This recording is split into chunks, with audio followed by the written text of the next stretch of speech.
Morning class. आज आप chapter 6 महान विभूति राजेंद्र प्रसाद के बारे में पढ़ेंगे। इस चैप्टर में इस पाठ के द्वारा भारत के पहले राष्ट्रपति, जैसा कि आपको सबको पता ही है कि राजेंद्र प्रसाद हमारे भारत के सबसे पहले राष्ट्रपति थे, तो पहले राष्ट्रपति डॉक्टर राजेंद्र प्रसाद के व्यक्तित्व की अनगिनत विशेषताओं को उभार कर सामने लाने का प्रयास किया गया है। सादा जीवन उच्च विचार की आदर्श प्रतिमूर्ति राजेंद्र बाबू की न केवल वेशभूषा सादगीपूर्ण थी, बल्कि उनका स्वभाव भी अत्यंत कोमल, गंभीर एवं संवेदनशील था। उनकी पत्नी आदर्श भारतीय नारी थी। इसमें प्रस्तुत राजेंद्र बाबू के व्यक्तित्व के गुण सभी के लिए अत्यंत प्रेरणादायक हैं। इस पाठ में आपको राजेंद्र प्रसाद बाबू की क्या क्या विशेषताएं थी, किस तरह से उन्होंने अपना जीवन व्यतीत किया, क्या क्या उन्होंने कार्य किया, कुछ बातें बताई जा रही हैं। क्योंकि उनकी जीवन लीला तो बहुत बड़ी है, बहुत सारे उन्होंने अपने जीवन में वर्क किए हैं, तो सारे एक ही पाठ में आपको नहीं बताए जा सकते, नहीं लिखे जा सकते। इसलिए जो कुछ प्रमुख कार्य उन्होंने किए उसके बारे में बताया जा रहा है।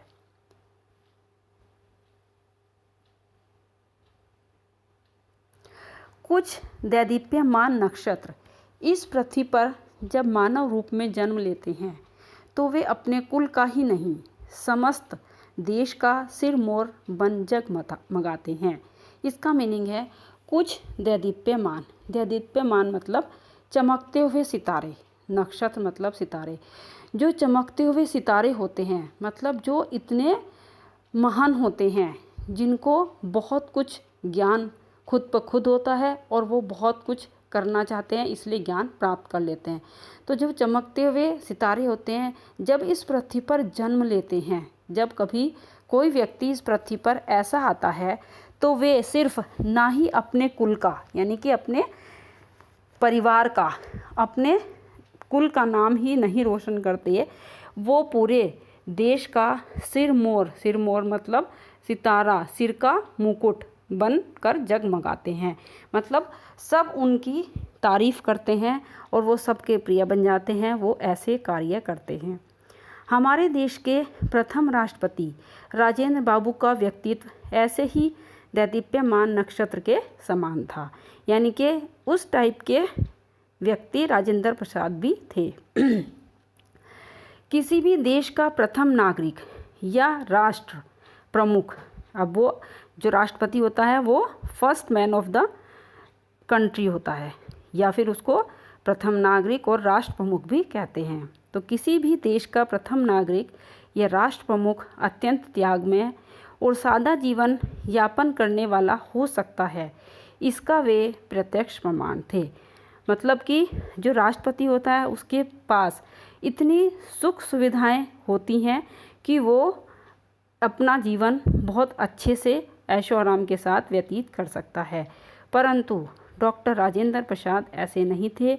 उन्होंने अपना जीवन बहुत ही सादगीपूर्ण तरीके से जिया। ये वो इसके प्रत्यक्ष प्रमाण थे। राजेंद्र प्रसाद का जन्म 3 दिसंबर 1884 को बिहार के एक छोटे से गांव जीरादेई में हुआ था। उनका जन्म हुआ था 3 दिसंबर 1884 को और वो बिहार का एक छोटा सा गांव था। इनके पिता श्री महादेव सहाय स्वाध्याय द्वारा आयुर्वेद तथा यूनानी दवाइयों के अच्छे जानकार बन गए थे।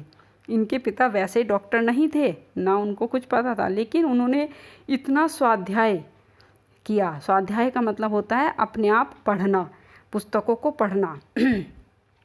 तो उन्होंने महादेव सहाय ने इतना स्वाध्याय किया इन किताबों का, किन किताबों का, जिनमें आयुर्वेद दवाइयों की जानकारी थी और यूनानी दवाइयों की जानकारी थी, कि वो उसके बहुत ही अच्छे जानकार बन गए थे। वे गरीबों का उचित इलाज करते हुए उन्हें मुफ्त दवा भी दिया करते थे। इतना जानकार हो गए थे वो कि वो अब लोगों का इलाज करने लगे थे और जो बहुत गरीब होते थे उनको वो मुफ्त दवा भी दे दिया करते थे।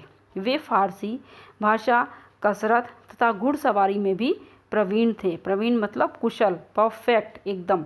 तो वे फारसी भाषा भी बोलते थे, कसरत बहुत अच्छी करते थे और घुड़सवारी भी करते थे। ये सारे गुण पुत्र को पिता से अनायास ही प्राप्त हो गए थे।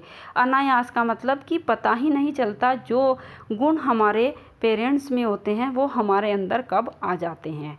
तो अनायास का मतलब होता है ये अचानक ही अपने आप ही आ जाते हैं। उनकी माता कमलेश्वरी देवी अत्यंत धार्मिक विचारों वाली महिला थी। जो उनकी माता थी राजेंद्र प्रसाद जी की, क्या नाम था उनका? कमलेश्वरी देवी। वो भी बहुत ही धार्मिक विचारों वाली थी। उन्होंने अपने पुत्र को बचपन से ही, किसको? ये जो राजेंद्र प्रसाद थे उनके पुत्र, इनको रामायण और महाभारत की अनेक कहानियाँ सुनाई थी। इस तरह स्वाभाविक रूप से माता पिता की परोपकारिता, सेवा भाव, धार्मिक प्रवृत्ति आदि संबंधी गुण पुत्र में स्वतः चले आए थे। तो जैसे माता पिता होते हैं, जैसे हमारे घर का माहौल होता है, जो हम रोज़ाना देखते हैं कि हमारे पेरेंट्स किस समय उठते हैं, उठने के बाद क्या क्या कार्य करते हैं, अगर उनके दादा दादी भी उनके परिवार में होते हैं तो उनकी कैसे सेवा करते हैं, कैसे उनकी रेस्पेक्ट करते हैं, ये सारी बातें जब हम अपने परिवार में देखते हैं तो अपने आप से ही हमारे अंदर ये सब गुण आ जाते हैं। मात्र 5 वर्ष की आयु में ही उन्होंने फ़ारसी पढ़ने के लिए मदरसे जाना प्रारंभ कर दिया था। जब वो 5 वर्ष के थे तभी उन्होंने फ़ारसी पढ़ने के लिए मदरसे जाना शुरू कर दिया था। वे इतने प्रतिभाशाली थे कि जब तक बाकी बच्चे कक्षा में पहुंचते तब तक मौलवी साहब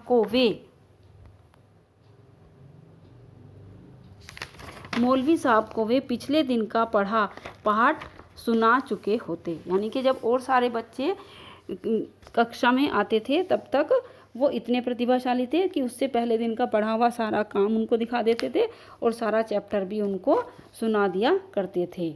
उनकी प्रारंभिक शिक्षा छपरा के जिला विद्यालय में हुई थी। बाद में उन्होंने कलकत्ता के सुप्रसिद्ध प्रेसिडेंसी कॉलेज से उच्च शिक्षा प्राप्त की। वर्ष 1915 में उन्होंने विधि में परास्नातक, विधि कहते हैं कॉमर्स को, तो कॉमर्स में परास्नातक मतलब मास्टर डिग्री की परीक्षा स्वर्ण पदक के साथ उत्तीर्ण की। गोल्ड मेडलिस्ट मिला उन्हें, गोल्ड मेडल मिला, उन्होंने टॉप किया मतलब। तत्पश्चात कानून के क्षेत्र में डॉक्टरेट की उपाधि भी उन्होंने प्राप्त की। मतलब उन्होंने डॉक्टरी मतलब पीएचडी की उन्होंने कानून में यानी कि लॉ में, उसकी उपाधि भी उन्होंने प्राप्त की। वे बहुभाषी विद्वान थे। बहुभाषी का मतलब अनेक प्रकार की भाषाओं को जानने वाले थे तथा अंग्रेजी, हिंदी, उर्दू, फारसी व बंगाली भाषा पर उन्हें पूर्ण अधिकार था। इतनी सारी भाषाएं वो जानते थे। अंग्रेजी जानते थे, फारसी जानते थे, हिंदी जानते थे, उर्दू जानते थे, बंगाली जानते थे और वे इन भाषाओं में धारा प्रवाह का बोल का मतलब एकदम फ्रीक्वेंटली बोल सकते थे और रनिंग में लिख सकते थे। कहीं कोई उनको दिक्कत नहीं आती थी, ना ही सोचना पड़ता था कि इस भाषा में इस शब्द को क्या कहेंगे, कैसे लिखेंगे। उन्हें गुजराती तथा संस्कृत भाषाओं का भी समुचित ज्ञान था। इनके अलावा उन्हें गुजराती भी आती थी और संस्कृत भाषा भी आती थी। देखो कितने वो थे वो विद्वान। तत्कालीन प्रचलित परंपरा के अनुरूप मात्र 12-13 वर्ष की आयु में उनका विवाह राजवंशी देवी के साथ हो गया। अब 12-13 वर्ष के थे जब उनका विवाह हो गया था, क्योंकि पहले जो है जल्दी ही शादियां हो जाती थी। लेकिन यह विवाह इस अटल साधक के विद्यार्जन में, मतलब वो तब पढ़ाई ही कर रहे थे, जब उन्होंने इतनी पढ़ाई की तो उसमें तो कम से कम 19-20 साल लगते हैं और शादी हो गई 12-13 वर्ष में ही। लेकिन उनका यह विवाह कभी भी उनकी विद्यार्जन में मतलब विद्या प्राप्त करने में कोई बाधक नहीं बना। कोई भी अड़चन नहीं आई कि भाई अब शादी हो गई तो पढ़ने का टाइम नहीं मिलता या वो कुछ कहें। उनकी पत्नी उनकी अनुचारणी सिद्ध हुई, मतलब जैसे वो कहते थे वैसे ही उनकी पत्नी उनका अनुसरण करती थी। वे निरंतर परिवार की देखरेख तथा सेवा में लीन रही और पति की ही भांति परोपकारिणी, दयाधर्मिणी तथा कर्तव्यनिष्ठ रही। राजेंद्र बाबू के जीवन पर उनके बड़े भाई महेंद्र प्रसाद का विशेष प्रभाव पड़ा। उन्होंने ही राजेंद्र बाबू के मन में देश प्रेम की लौ जगाई थी। मतलब उन्होंने उनको एहसास दिलाया कि देश प्रेम बहुत बड़ा प्रेम है, आप भी इसमें शामिल हो। यद्यपि राजेंद्र बाबू ने अपनी वृत्ति की शुरुआत, अपनी वृत्ति मतलब अपने जीवन की शुरुआत एक वकील के रूप में की थी। सबसे पहले उन्हें एक वकील की नौकरी मिली थी, क्योंकि उन्होंने लॉ में डॉक्टरेट की थी ना, इसलिए। परंतु देश की तत्कालीन परिस्थितियों, तत्कालीन मतलब उस समय की जो परिस्थिति थी देश की तथा हलचलों के प्रभाव से वे अछूते नहीं रहे थे। मतलब अछूते से मतलब उनसे वो ऐसे नहीं थे कि अनभिज्ञ थे, उनके बारे में जानते नहीं थे, वो उनके बारे में भी उस समय की परिस्थितियों के बारे में बड़े अच्छे से जानते थे। वे अपने आसपास की परिस्थितियों का बौद्धिक एवं तार्किक आकलन भी कर रहे थे। मतलब बौद्धिक रूप से भी सब कुछ जानते भी थे और तर्क वितर्क के हिसाब से भी कि क्या इनको अच्छी परिस्थितियां बनाने में क्या बातें महत्वपूर्ण हो सकती हैं, इस तरह से उनके बारे में सोचते थे। और उन्हें अनुभव हो रहा था कि उनकी आवश्यकता परिवार से अधिक मातृभूमि को है। वो ये महसूस कर रहे थे कि मैं इस समय ज़्यादा से ज़्यादा टाइम अपने परिवार को ना दे करके अपनी मातृभूमि को दूं। गोपाल कृष्ण गोखले ने उन्हें सर्वेंट्स ऑफ इंडिया सोसाइटी नामक संगठन में शामिल होने के लिए प्रेरित किया। तो जो गोपाल कृष्ण गोखले थे, सबने उनका नाम सुना है, उन्होंने उनको प्रेरित किया, कहा, समझाया उसके बारे में कि तुम भी सर्वेंट्स ऑफ इंडिया सोसाइटी में शामिल हो जाओ, उसको संगठन को ज्वाइन कर लो। जो उनकी पारिवारिक जिम्मेदारियों के कारण संभव नहीं हो पाया, बट उस समय उनके ऊपर परिवार की इतनी जिम्मेदारी थी कि वो उस संगठन में शामिल नहीं हो पाए। वे इसके लिए हृदय से बहुत दुखी भी रहे। उन्हें था कि मैं इसको ज्वाइन करूं, बट वो नहीं कर पाए। वस्तुतः संपूर्ण परिवार का भार वे अपने भाई पर ही डालना नहीं चाहते थे। उसका रीज़न यही था कि अगर वो उस संगठन में चले जाएंगे तो उनके परिवार की सारी जिम्मेदारी उनके भाई के ऊपर आ जाएगी, जो वो नहीं चाहते थे। स्वदेशी आंदोलन और बहिष्कार आंदोलन आदि पूरे उफान पर थे। उफान का मतलब बिल्कुल जोरों शोरों पर ये दोनों आंदोलन चल रहे थे। राजेंद्र प्रसाद भी अब इनसे अछूते न रह सके। जब विदेशी वस्तुओं की होली जलाने का समय आया तो उनके पास कोई भी विदेशी वस्त्र ना था। जब एक समय ऐसा आया कि अब भाई जिसके भी घर में जो भी विदेशी वस्तुएं हैं, अपने देश की वस्तुओं को अपनाओ, जो विदेशी वस्तुएं हैं उनको ख़त्म करो, उनको जला दो। तो राजेंद्र प्रसाद बाबू के पास कोई भी विदेशी वस्त्र नहीं था, कोई भी उनके पास विदेशी वस्त्र नहीं निकला। उनका झुकाव आश्चर्यजनक रूप से पहले से ही स्वदेशी वस्तुओं की ओर था। वो शुरू से ही अपने देश की वस्तुओं को अपनाते थे, उन्हीं का प्रयोग करते थे और उन्हीं को अपनाते थे।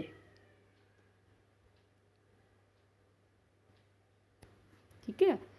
तो चंपारण आंदोलन में राजेंद्र बाबू ने खुलकर भाग लिया और गांधी जी के विश्वास पात्र बन गए।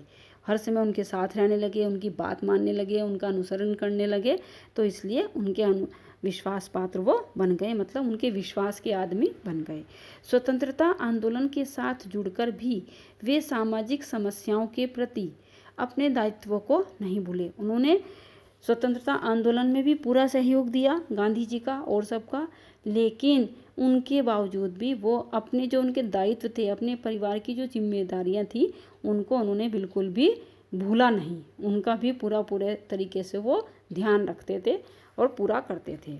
वर्ष 1914 में बंगाल और बिहार के बाढ़ग्रस्त लोगों में वे रात दिन का अंतर भूलकर ये भूल जाते थे कि अब रात है या दिन है, और जब वहाँ पे जो बाढ़ पीड़ित लोग थे उनको इस तरह से भोजन और कपड़ा बांटते रहे। समाज कल्याण हेतु उनकी निस्वार्थ और कठिन साधना सचमुच वंदनीय रही है। मतलब हमें उनके इस काम के प्रति नतमस्तक होना चाहिए। उन्होंने सदैव ही सादा जीवन व्यतीत किया। गांधी जी के संपर्क में आने के बाद उनमें आत्मनिर्भरता की भावना और अधिक बढ़ गई। राष्ट्र एवं गांधी जी के प्रति संपूर्ण निष्ठा और श्रद्धा भाव रखते हुए वे स्वतंत्रता आंदोलन में जी जान से कूद पड़े। मतलब उन्होंने तन मन धन से हर तरीके से उसमें अपना समय दिया। बिहार में नमक सत्याग्रह का पूरा भार उन्होंने स्वयं संभाला। जो उस समय नमक सत्याग्रह का आंदोलन चल रहा था, तो उन्होंने उसका पूरा भार जो है राजेंद्र प्रसाद के ऊपर ही था वो, और इस चक्कर में वो गिरफ्तार कर लिए गए और उन्हें 6 महीने की जेल की सज़ा हुई। वर्ष 1934 में उन्होंने अपने भाई की मृत्यु से गहरा आघात लगा।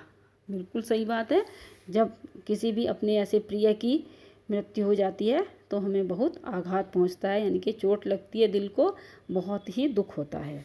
तो उनके भाई की मृत्यु 1934 में हो गई थी, परंतु स्वतंत्रता आंदोलन से उन्होंने अपने पांव पीछे नहीं खींचे। उसके बावजूद भी उन्होंने ये नहीं सोचा कि मैं अपना सामाजिक दायित्व से पीछे हट जाऊं या फिर स्वतंत्रता आंदोलन में भाग ना लूं, उसके काम ना करूं और पीछे हट जाऊं। उन्होंने बिल्कुल भी ऐसा नहीं किया अपने भाई के मृत्यु के बाद भी। 1939-47 तक के वर्ष उनके लिए विशेष रूप से उल्लेखनीय रहे। स्वतंत्रता आंदोलन स्वशासन की ओर पग बढ़ा रहा था।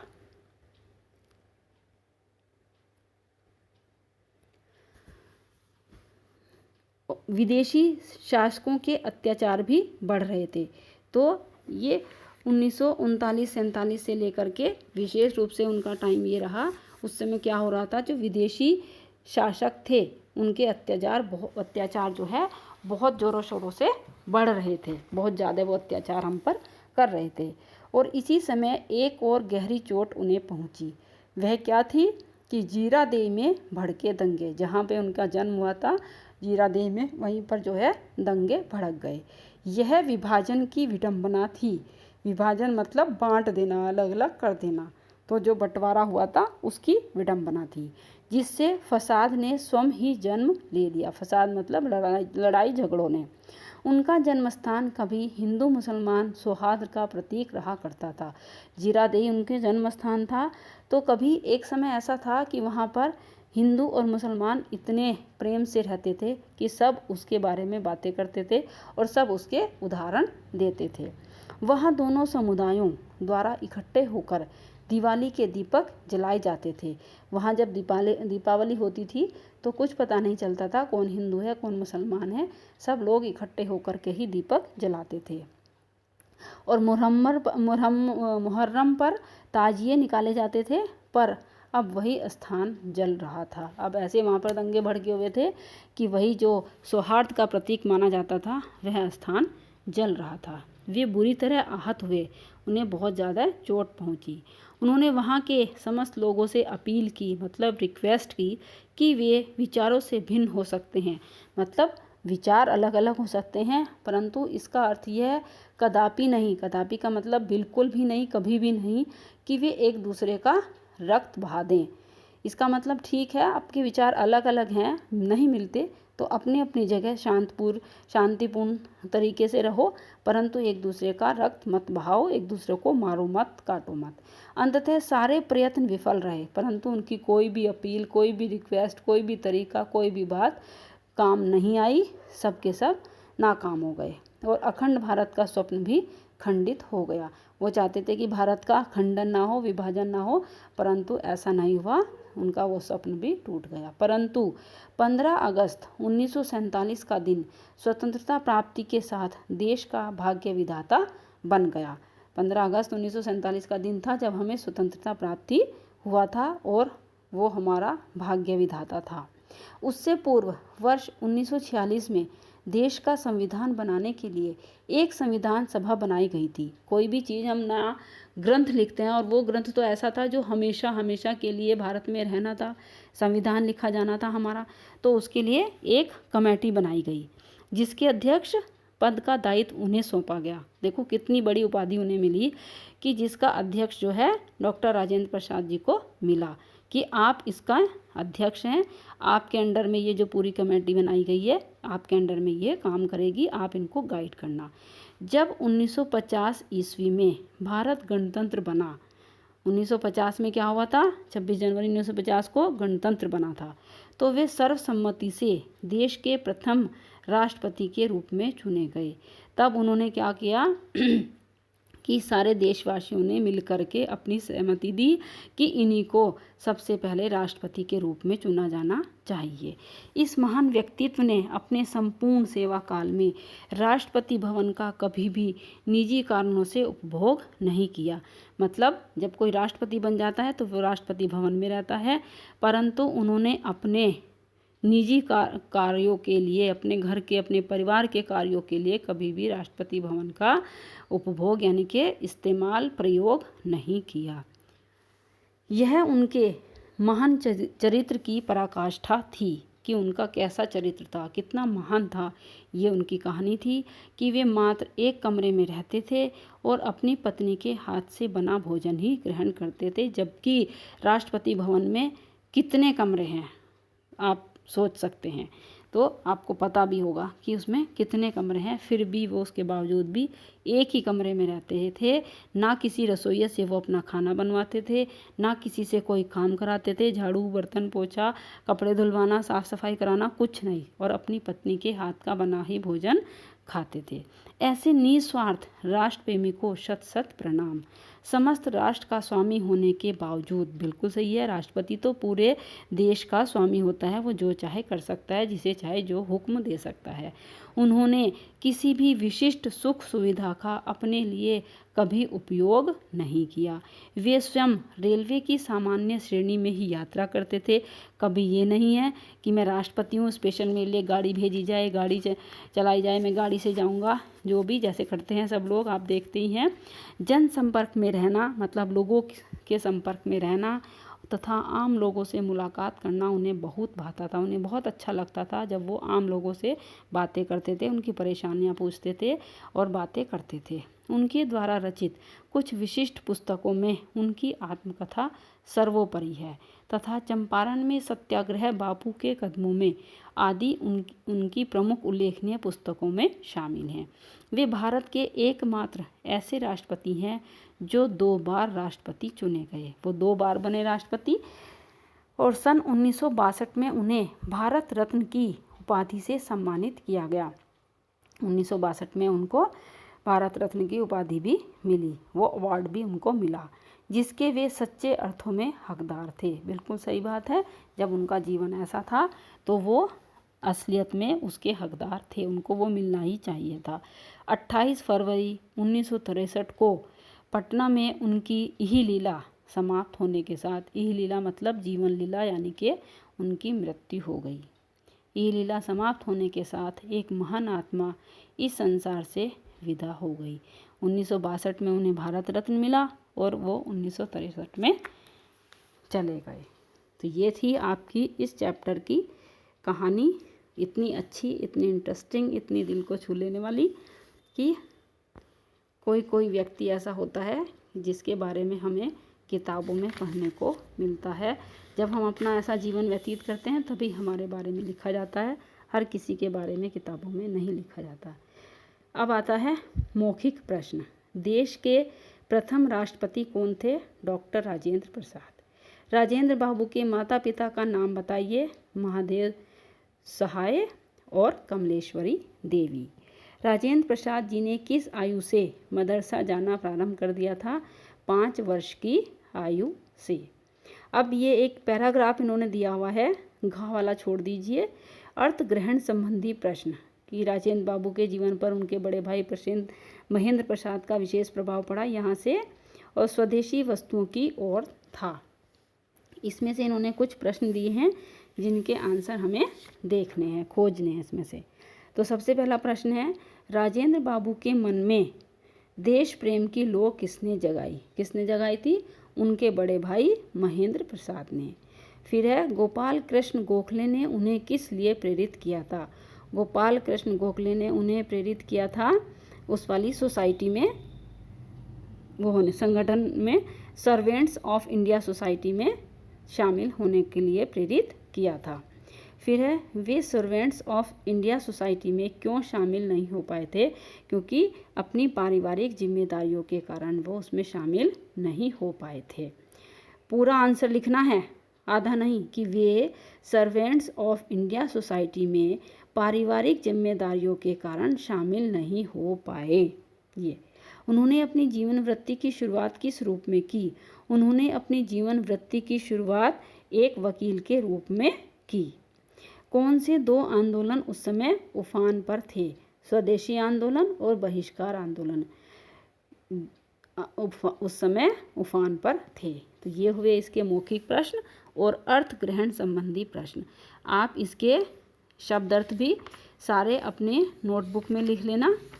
और ये क्वेश्चन आंसर ये तो आपको खैर याद ही करने हैं, मौखिक प्रश्न और अर्थ ग्रहण संबंधी प्रश्न। उसके बाद आपके जो लिखित प्रश्न हैं, लघु उत्तरीय और दीर्घ उत्तरीय, ये मैं आपको जो जो मुझे कराने हैं आपको असाइनमेंट्स में लिख करके भेज दूँगी। आप अपनी नोटबुक में कर लेना और इसको पाठ को फिर से अच्छे से पढ़ लेना, समझ लेना। कोई बात समझ में ना आई हो तो उसको पूछ लेना।